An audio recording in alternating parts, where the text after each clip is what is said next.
Would it surprise you to learn that people tend to believe a lot of stuff that isn't true? No? Well, it makes sense. The modern world is complicated and fast-moving. Everyone has places to be, work to do, and bills to pay.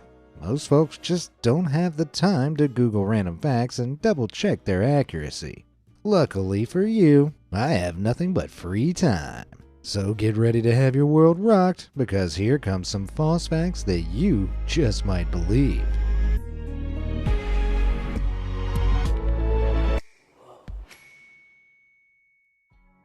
Ninja nonsense.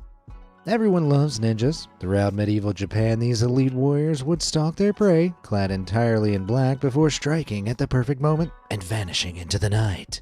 Of course, this image falls apart the instant you think about it. It's pretty hard to be a sneaky, covert assassin if you're wearing an obvious uniform. Hey Mike, what do you think of the new guy? I don't know. For some reason, I don't really trust them. See what I mean? In reality, ninjas would typically wear the least conspicuous clothing they could find. This meant they were much more likely to be dressed like a farmer or peasant than cloaked in a cool veil. Disguises that concealed their faces were obviously useful though. Therefore, ninjas might have disguised themselves as rice paddy farmers that wore big hats, or kumosu monks who wore large straw helmets called tengai as a sign of modesty. Don't think it would be easy to scale a wall in that though. So where did the stereotypically slick ninja garb come from? Well, it's an interesting story. In traditional Japanese kabuki theater, it was the job of prop handlers to assemble and remove different props and background elements mid-performance. These prop handlers needed to work quickly and didn't want to distract people from the play. So what did they wear? That's right, black pajamas, head to toe. Audiences suspended their disbelief and trained themselves to simply ignore anyone dressed this way. Legend has it one director in the 1600s had a brilliantly meta idea: to have one of these prop handlers reveal a knife mid-prop change and assassinate an important character. If this is true, it would have been a mind-blowing piece of fourth-wall-breaking theater, especially for the era. Whether this specific story is true or not, audiences still associated the uniform with deftness and sneakiness due to the nature of the job. So you can see where the ninja association comes from. Maybe if I suddenly assassinated one of my viewers, ninjas would dress like me in the future. Hey, what's that behind you? Pigeon puffs. Picture this. You've just gotten married. Happiest day of your life. Until in the middle of cutting the cake, a pigeon explodes all over your pristine tux, or dress, or bathrobe. Look, it's your wedding. Wear whatever you want. The point is, a pigeon explodes and ruins the whole thing. The myth is that hungry pigeons chow down on dry rice, which is traditionally thrown at weddings. After the bird drinks some water, the rice begins to expand in its stomach until, boom! The poor pigeon bursts right in the middle of the best man's speech. Unsurprisingly, this urban legend is completely untrue. Birds don't explode if they eat rice. In fact, they don't even get sick. The digestive acids inside a creature's stomach, even a pigeon's, break down rice far too quickly for them to absorb any other liquids. Plus, even if it could stick around in the stomach long enough to significantly absorb liquid, rice actually expands in size less than birdseed does, and we don't see many birds exploding after eating from bird feeders, now do we? Some believe this myth was started by grumpy church practitioners after one too many people slipped on rice at weddings. However, this reasonable-sounding explanation is also a myth. In reality, we can thank one person for its spread: former Connecticut State Representative Mae S. Schmidl. In 1985, she introduced a bill that would fine citizens $50 for throwing rice at weddings. People told her it was bunk at the time, however the publicity was enough to give the rumor feet. Or should I say wings. So next time you're at a wedding, feel free to fling that rice right into the bride's eyes. Explosive issues. Explosions are some of the coolest things in the world, so it stands to reason that walking away from them without looking makes someone super cool. This is a classic cheesy way for a movie to let the audience know that a character is so badass they aren't even interested in the erupting ball of flames behind them. Unfortunately for Wolverine though, in real life this slow walk away from danger would likely be the last time he got to use his legs. This is because explosions aren't just fiery, they also produce what's called blast pressure. This is the shockwave that occurs after a loud bang, and it's the force that throws objects around and shatters windows within the blast radius. This means that even if you aren't burnt by the flames, an explosion can still kill you through internal damage. You see, a blast can be strong enough to shake and smoosh together your internal organs, and trust me, your organs aren't up for that kind of exercise. An explosion causes overpressure. That's the pressure caused by a shockwave above normal atmospheric pressure. If this reaches just 3 pounds of pressure per square inch, it's enough to demolish a residential building and produce winds of over 100 miles per hour. If you're too close, this can cause internal hemorrhaging, bone fractures, and the awful sounding blast lung. This is why doctors recommend you seek immediate medical attention if you're near an explosion, regardless of whether you're burnt or feel hurt right away. Oh, and if you're close enough to an explosion to be flung back like this, well, your insides probably look like Nickelodeon slime. Baffling Buddhas, Batman. If you're a Westerner, odds are when you think of Buddha, you imagine a jolly, laughing man made from solid gold. And while being a jolly, laughing man made from solid gold is by no means a bad thing, it also isn't what Buddha looks like. Seriously, this isn't Buddha. Don't feel bad for not knowing that, though. Even Google gets this wrong if you search for any variant of smiling Buddha or laughing Buddha. So who is this guy? Well, Buddhism is an old and complex religion, so to briefly summarize, his name is Budai, and he's from the future. Kind of. Budai was a 10th century Chinese monk who was known for traveling from town to town and giving out supplies and presents to children and the needy. A bit like Santa Claus, except he beat Santa to the punch by 1,000 years. On Budai's deathbed, he revealed he was actually an incarnation of Maitreya. Maitreya isn't our world's Buddha, but the next world's Buddha. Buddhists believe that when what we understand to be this world ends, a new one will begin. In this new world, Maitreya will emerge to enlighten its denizens as their Buddha. So you can think of Budai as an enlightened one from the next world who briefly stopped by this one to see what the fuss was all about. Remember that the Buddha of Buddhism is not actually a god in the traditional sense. He was just a guy named Siddhartha Gautama who achieved enlightenment and decided to teach his learnings to the world. Similar to how Christ isn't the god of Christianity, Buddha isn't the god of Buddhism. Man, I haven't felt this enlightened since I learned Robin isn't the son of Batman. Chameleon mythos. If I asked you to name one thing you know about chameleons, you'd probably say that they change color to match their surroundings. Shortly after, you would embarrassingly slink away as I laughed and pointed, proclaiming you had walked right into my trap, anime style. This is because while chameleons can indeed change color, it's not to blend into their environment. In reality, chameleons change color in order to regulate their body temperature. You see, like most lizards, chameleons are cold-blooded. This means that their blood isn't naturally warmed up inside their bodies like ours is. Instead, they rely on outside heat to keep their blood warm. Chameleons evolved the ability to alter the pigmentation of their skin so they can better control the amount of heat absorbed by their bodies. This is because darker colors absorb more warmth while lighter colors reflect it. Imagine putting your hand on a pitch black car versus a white one on a warm sunny day, and you get the idea.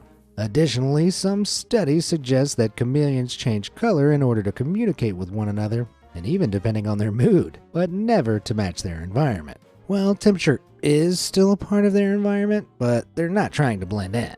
That's right, I get to feel smug due to a technicality, which is the smuggest way to feel smug. Frankenstein's Chad. Did you know that Frankenstein refers not to the monster, but the name of the monster's creator? You did? Well, la-dee-da. Check out the big brain on this nerd. Since Mary Shelley's seminal work of early science fiction was released in 1818, the novel has been adapted and reinterpreted in dozens of different mediums, including movies, stage plays, and even video games. And while each of these adaptations is unique in their own way, something they all get wrong is the monster. Ask just about anyone to picture Frankenstein's monster and they'll likely imagine a hulking, mumbling 8-foot-tall brute with bolts in his neck. In the book, however, the monster couldn't be more different. He's talkative, introspective, philosophical, and a good deal of the book is even narrated from his perspective. Rather than getting mad and smashing everything in sight, the monster spends most of the book feeling lonely and begging his creator for a companion. As for his appearance, the monster is described as tall, muscular, with lustrous flowing hair and pearly white teeth. Damn, girl. Okay, so he's also described as having thin dark lips and yellowing pallid skin, but at worst that makes him a hot goth boy. So where did the modern monstrous Frankenstein come from? Well, the monster exploded into the popular consciousness after the 1931 film, which set the standard for depictions of the monster. However, this movie wasn't an adaptation of the book. It was a film version of Peggy Webb Ling's 1927 theater adaptation. Peggy must have hated hot goth boys because in her play, the monster was just that, a monster. Maybe it's time for a Twilight-style sexy Frankenstein revival. I think Dark Frank is a good name. Clowning on history. For centuries now, old Greco-Roman statues have stood as beautiful glimpses into the past. An ancient time when master craftsmen turned marble slabs into delicate, incredible works of art that were solemnly appreciated by a sophisticated audience. Just kidding, they were actually ugly as sin. Believe it or not, modern examinations of many of these classical statues have revealed a faint but unmistakable residue of dried paint. This means it's highly likely that once the sculptors were done chiseling a statue, it was handed off to a painter to be decorated. As Sarah Bond of the University of Iowa puts it, the statue was seen as a canvas, not a finished product. So what did the finished product look like? Well, the residue indicated the colors were bright, garish, and gaudy, meaning these beautiful statues essentially used to look like clowns. This may mean one of two things. Either the Greco-Romans had awful taste, or the statues may have been viewed more as fun decorations than high art in their own time. One thing that is certain, however, is that this discovery ticked off some very sad, very online people. The previously mentioned Sarah Bond received death threats from internet tough guys after writing an article on ancient statue painting. This is because there are some, let's say, very authoritarian-leaning people online who love to hold up ancient Greece and Rome as the pinnacles of human society. So they tend to get really annoyed when science butts heads with the austere, dignified version of history that exists in their heads. Like, for instance, the fact that Romans loved clown statues. Sorry guys, but history isn't always pretty. Sometimes it's tacky. The Bun Legacy. Picture this. You're a kid coming home from the pet shop. Your family has just picked up an adorable new bunny rabbit you're certain will love you forever and ever. You get home and eagerly hold a carrot up to its mouth, but it's not biting. Also, it doesn't learn tricks or express interest in you, because rabbits are boring. But what's up with the carrot thing? Don't rabbits love carrots? Well, no. They don't hate them or anything, but they'd much rather chow down on leafy greens or soft pumpkin. This is because carrots are much tougher, crunchier vegetables that are harder for bunnies to chew. In fact, many pet shops will warn new owners not to feed their rabbits carrots alone, as the poor thing could die from malnutrition. You can blame this misconception on Bugs Bunny. In many old cartoons, Bugs would loudly munch down on a carrot in the middle of his antics, which eventually led the popular consciousness to internalize that bunnies love carrots. So why does Bugs eat carrots? Well, the carrot chomping was a reference to an old Clark Gable movie, It Happened One Night, where the actor eats a carrot whilst making a fool of himself. While the film was well received on release, it hasn't stood the test of time as much as old Bugs has, to the extent most people don't realize his carrot chomping is even a reference to begin with. As a bonus misconception, Nimrod isn't slang for a stupid person. Nimrod was actually an incredibly skilled hunter in the Bible. Bugs called Elmer Fudd Nimrod, ironically, because Fudd was so inept. People who didn't get the joke, however, simply assumed it was a funny insult. Wow, turns out Bugs Bunny has shaped more of modern society than we realized. White lies. Sorry in advance, because I'm about to say something that may break a few hearts here. Mothers don't know everything. I'm sorry, but it's true. Carrots don't give you night vision, and while they're tasty, eating an apple a day won't keep the doctor away, unless you throw it at them. Something they're surely right about, however, is that drinking milk regularly strengthens your bones. After all, bones contain calcium, milk contains calcium. Makes sense, right? Well, no. I'm sorry to blow your mind, but there is no link between bone health and milk intake. I know. A Harvard study examining a large sample of 72,000 women over 2 decades found that there was no link between milk intake and bone strength. Furthermore, milk intake didn't reduce the rate of bone fractures or bone conditions like osteoporosis in the women. Another study published on the National Library of Medicine following 96,000 men actually found their subjects were more likely to suffer bone fractures if they drank a lot of milk during their teens. So where did this myth originate? Well, sorry to blow your mind again, but Big Milk. Seriously. The origins of this belief can be traced back to schools receiving nutritional materials that boasted the milk bone myth, and these materials were funded by the National Dairy Council. I can't tolerate any more lactose lies. 100% bonk. What would you do if you could fully harness 100% of your brain's power? Make it big on the stock market? Find a cure for cancer? Me? I'd go back to my childhood copy of Pokemon Silver and finally beat that sliding tile puzzle. I mean, how's anyone meant to solve this? If you don't know what I'm talking about, it's a commonly held belief that human beings only utilize 10% of their brain's potential, or 20% or 5%, depending on the version of the myth you've heard. The 2014 film Lucy was all about Scarlett Johansson slowly accessing 100% of her brain, which turns her into a goo computer. Okay. Well, with such outstanding supporting evidence, it probably won't surprise you to hear this fact is complete bonk. While it's true that humans don't use 100% of their brains at any given time, this is because different areas of the brain do different things. For example, the cerebellum is control of your balance and motor control, Broca's area is in charge of speech, while the medulla controls your blood pressure and breathing. The brain is a highly complex piece of equipment, and because different areas do different things, not all of them are useful all of the time. Saying a human being only uses 10% of their brain at a time is like saying a traffic light only uses a third of its lights at a time. And much like if a traffic light were using all of its lights at once, using all of your brain at once would likely mean something is very wrong. Because in reality, the closest humans come to using all of their brain at once is during a seizure, where an abnormal burst of electrical signals effectively overload the brain. I guess if Lucy were accurate, the movie would have been over not long after it began. Spatial sights. You know, if I ever have the opportunity to visit space, I think I'll spend all my time looking down on Earth. I mean, I'd be able to see incredible things like the Great Wall of China, the only man-made object visible from space, right? Everyone knows that. This mighty wall was built some 2,600 years ago to repel a Mongolian invasion into China, and all its sections span an absolutely mind-boggling 13,170 miles. Surely if you could see anything from space, it'd be that, right? Well, not exactly. The first problem is where you count outer space as actually beginning. Most scientists define space as beginning at something called the Kármán line. This is the point at which most satellites comfortably orbit the Earth. The Kármán line is exactly 100 kilometers, or 62 miles above sea level. And if you look at this photo taken from the International Space Station on a 180mm lens to mimic the view from the Kármán line, well, the Great Wall isn't exactly visible. But if it makes you feel better, most space stations orbit the Earth tens of miles beyond the Kármán line anyway, meaning there's no way an astronaut would ever look down on Earth from space and admire the Great Wall. Swallowing falsehoods. Whenever I see a spider in my home, I immediately drop what I'm doing, put it under a glass, and throw it safely outside, before dry heaving into a paper bag for 10 minutes.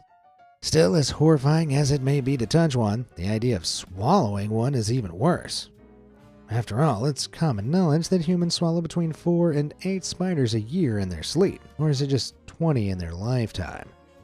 Whatever version of this myth you've heard, that makes for a lot of spider snacks. Working with 8 annually, that would mean the roughly 8 billion people on Earth swallow 64 billion spiders a year. While seeing all those creepy crawlies in the same bedroom would be nightmarish, that yearly loss would hardly impact their numbers, as they are estimated to be quadrillions of spiders on Earth. Never fear though, this myth is still baloney. For starters, for it to be true, the world would need to have a fairly even distribution of spiders, which just isn't the case. Iceland has only 91 species of spider, whereas Australia has over 10,000. Secondly, spiders feed in one of two ways, by building webs to catch prey or by actively hunting. A human's mouth is too small and difficult to build a web in, and unless there are flies in your mouth, it's bad for hunting too. Most spiders have tiny hairs on their legs, making them extremely sensitive to movement, which makes a breathing mouth unpleasant to them. This all combines to make a mouth a very unappealing place for a spider, despite what Billie Eilish might have you believe. This myth was first mentioned in a folklore book back in 1954, but only spread when a journalist named Lisa Holst heard about it in 1993. She used it as an example of a clearly false urban legend that could easily spread via email. And lo and behold, she was correct. Her own example of easily spreadable misinformation ended up getting easily spread around. Oh, the irony. Well, at least she proved her theory had legs. Towering terror. If you live in a city, you might have been told to watch out when walking at the base of a skyscraper in case someone decided to whimsically flip a penny off the top. Though small, the speed of the penny hurtling towards the ground would turn it into a torpedo, with the force of gravity making it accelerate all the way down until it reaches speeds that could crack open your melon. Yikes. Well, it certainly made me think twice about city living. It turns out there's no truth to this rumor whatsoever. Even if you were to drop it off the Empire State Building, a penny is too small, flat, and cushioned by air to transform into a super aerodynamic torpedo. Regarding the ever-accelerating force of gravity that could theoretically happen if all the air was sucked out of New York City, air resistance slows the penny down. So even if a penny on the heavier side were to be flipped over the edge, the air resistance and gravity would eventually match at a point known as terminal velocity. This would give the coin a rough top falling speed of 12 miles per hour. Hardly enough to do any serious damage. And if it did land on you, it'd just feel like you'd been flicked on the forehead. Hard. Common sense. Taste, touch, sight, smell, sound. Name a more iconic quintet. I'll wait. These 5 amigos are the senses through which we humans experience the world. As far as human senses go, they're all we have, right? Well, not really.